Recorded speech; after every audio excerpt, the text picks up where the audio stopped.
Hello बच्चों, in this video we will discuss about the reason behind the enzyme action, that how these enzymes speed up the chemical reaction, or you can say that bring about such a high rate of chemical reaction. We will talk about these things in this video, and this video will include the concept of activation energy.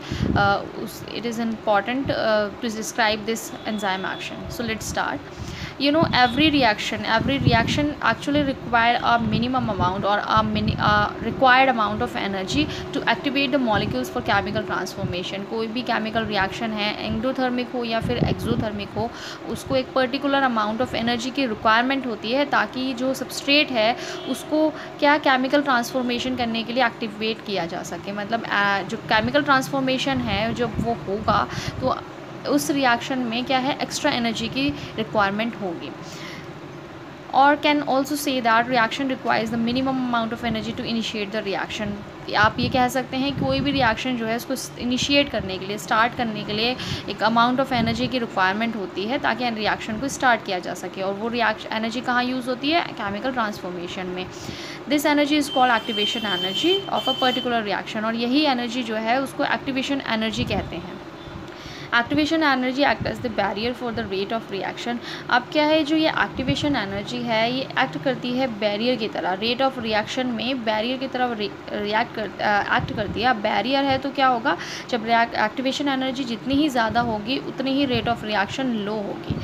ठीक है, तो chemical that lowers the activation energy barrier refer to as catalyst. अब जो chemical reaction की जो activation energy क्या है, आपका बैरियर है मतलब कि रेट ऑफ रिएक्शन को कम कर रहा है, देर में हो रही है और रेट भी कम है आपका रिएक्शन का। तो उसको क्या करने के लिए, उसको लोअर करने के लिए, ओवरकम करने के लिए, एक्टिवेशन एनर्जी को कम करने के लिए, अब एक्टिवेशन एनर्जी कम होगी तो क्या होगा, रेट ऑफ रिएक्शन क्या हो जाएगा, फिर हाई हो जाएगा। तो इसका काम कौन करते हैं, कैटलिस्ट करते हैं। Enzymes bind to substrate to modify it and lower the energy requirement to make it react. Okay बच्चों, नाउ इससे हम समझते हैं आपके ये हैं कोई इनको क्या है, आपका क्रॉस करके यहाँ जाना है, इनकी डेस्टिनेशन क्या है, यहाँ पर है।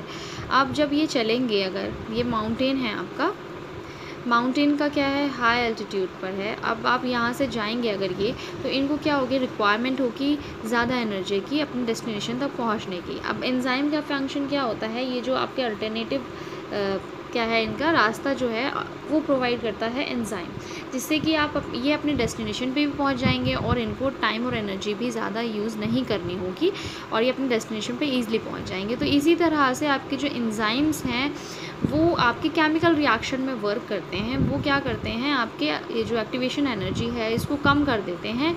कम करने के बाद क्या होता है कि आपका जो रिएक्शन है वो हो भी जाती है जल्दी, जिससे कि उसका रेट भी बढ़ जाता है, टाइम भी कम लगता है।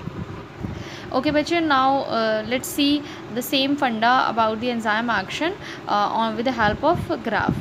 Here you can see that y axis पे आपके पोटेंशियल एनर्जी है एंड एक्स एक्सिस पर प्रोग्रेस ऑफ रिएक्शन, और एक ग्राफ प्लॉट किया गया है जहाँ पर सबस्ट्रेट जो है वो एनर्जी रिक्वायर्ड, जितनी भी एनर्जी उसको ज़रूरत होती है वो एक्वायर करता है और एक ट्रांजिशन स्टेट पे पहुँचता है जहाँ पर क्या है, आपकी जो केमिकल ट्रांसफॉर्मेशन है वो होता है। अगर एनर्जी है इसी वजह से ये स्टेट क्या रहती है, स्टेबल रहती है और जो केमिकल ट्रांसफॉर्मेशन है वो होता रहता है। अगर एनर्जी नहीं होगी तो ये ट्रांसफॉर्मेशन क्या है, नहीं हो पाएगा और आपका क्या है, प्रोडक्ट अनडिज़ायर्ड प्रोडक्ट्स बन जाएंगे। अब जो कि ब्रेकिंग या बॉन्डिंग हो रही है वो नहीं हो पाएगी। ठीक, आप क्या करते हैं, अगर ये जो प्रोसेस होती है, जो नॉर्मल केमिकल रिएक्शंस होती हैं वो होती हैं परफॉर्म, पर वो क्या होती हैं, लो होती हैं बहुत। अब यही चीज़ अगर बायोलॉजिकली आपके ऑर्गेनिज्म के अंदर हो रही होंगी तो बहुत टाइम टेकिंग होंगी और कन्वीनियंट नहीं होंगी लाइफ को क्या रखने के लिए, आपके सस्टेन रखने के लिए। हमें बायोलॉजिकली बहुत तेज़ी से रिएक्शंस की ज़रूरत होती है, काफ़ी सारी। आप एग्जांपल मैंने दिया था ब्रीथिंग का, आपके जो एक्सपेल आउट किया जाता है और कार्बन डाइऑक्साइड को, उस चीज़ों में भी। तो अगर इतनी रेट उसका हाई नहीं होगा तो प्रॉब्लम हो जाएगी। इसीलिए क्या है, बायोलॉजिकल सिस्टम में आपके एक कैटलिस्ट की तरह एंजाइम वर्क करते हैं। एंजाइम क्या करते हैं, आपको एक इनको सबस्ट्रेट को क्या देते, प्लेटफॉर्म दे देते हैं ताकि वो स्टेबल रह सकें और जो केमिकल कन्वर्जन है वो हो सके। अब इतनी एनर्जी की ज़रूरत नहीं है, क्योंकि आपके पास क्या है, सबस्ट्रेट के पास एंजाइम है जहाँ पर वो आराम से बाइंड होता है। बाइंड होने के बाद वो क्या करता है, केमिकल ट्रांसफॉर्मेशन करता है। केमिकल ट्रांसफॉर्मेशन क्या है, ब्रेकिंग और making of bond. Breaking making हो जाती है, जैसे ही उनका जो क्या रिक्वायर्ड फंक्शन है वो परफॉर्म हो जाता है, तो एंजाइम क्या कर देते हैं, उनको रिलीज़ कर देते हैं और प्रोडक्ट मिल जाता है। अब क्योंकि एनर्जी ज़्यादा नहीं लगी है तो ये काम भी जल्दी हो जाएगा और रेट भी क्या होगा, रिएक्शन का बढ़ जाएगा। तो एंजाइम का फंक्शन समझ में आ गया। ये जो आपका एक्टिवेशन एनर्जी है जो सबस्ट्रेट को चाहिए होती है केमिकल रिएक्शन करने के लिए, वो उसको कम कर देता है।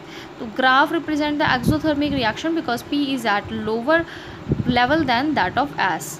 क्या है यहाँ पे, एक्सोथर्मिक रिएक्शंस हमने ले रखी हैं क्योंकि आपको पता है केमिकल जो बायोलॉजिकल रिएक्शंस हैं, मैक्रोमॉलिक्यूल्स हैं जो पार्टिसिपेट करते हैं मॉलिक्यूल्स रिएक्शंस में, वो क्या है, बेसिकली सभी के पास क्या है, in the form of energy है, जो केमिकल एनर्जी उनके पास होती है। जब बॉन्ड ब्रेक करते हैं तो एनर्जी रिलीज़ होती है। अब एनर्जी रिलीज़ करने का मतलब क्या है, सबस्ट्रेट आपका बायोमॉलिक्यूल है जो एनर्जी रिलीज़ कर रहा है, तो वो किस रिएक्शन में आ जाएगा, आपके एक्सोथर्मिक रिएक्शंस में।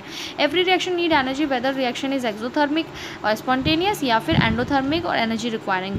आपकी कोई भी रिएक्शन हो, एक्सोथर्मिक हो या फिर एंडोथर्मिक हो, सब में ही क्या होती है, आपकी एनर्जी की रिक्वायरमेंट होती है।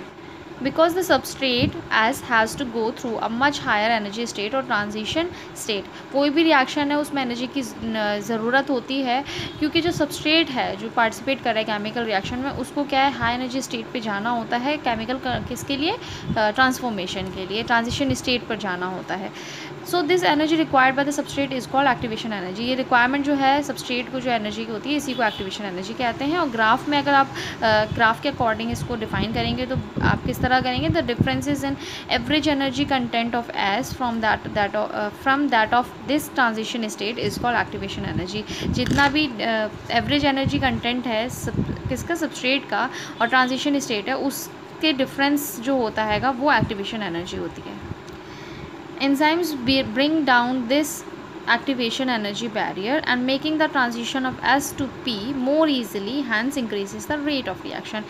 अब ये जो एक्टिवेशन एनर्जी की वजह से जो केमिकल रिएक्शन हो रही है, एंजाइम इनको क्या कर देते हैं, एक्टिवेशन एनर्जी बैरियर की तरह वर्क कर रहे हैं, इसीलिए इनको क्या करते हैं, ये कम कर देते हैं। और जो ट्रांसफॉर्मेशन हो रहा है S to P, substrate to product बन रहा है, उसको बहुत ईजिली, इस ट्रांजिशन को ईजिली परफॉर्म करने के लिए आप प्लेटफॉर्म प्रोवाइड करते हैं एंजाइम्स, इसलिए क्या करते हैं, रेट ऑफ रिएक्शन को इंक्रीज कर देते हैं। यदि आपको हमारा वीडियो अच्छा लगा हो तो आगे की वीडियो की नोटिफिकेशन प्राप्त करने के लिए कृपया बेल बटन दबाएं और चैनल सब्सक्राइब करना ना भूलें। Please subscribe our channel of Edufun classes. Thank you for watching.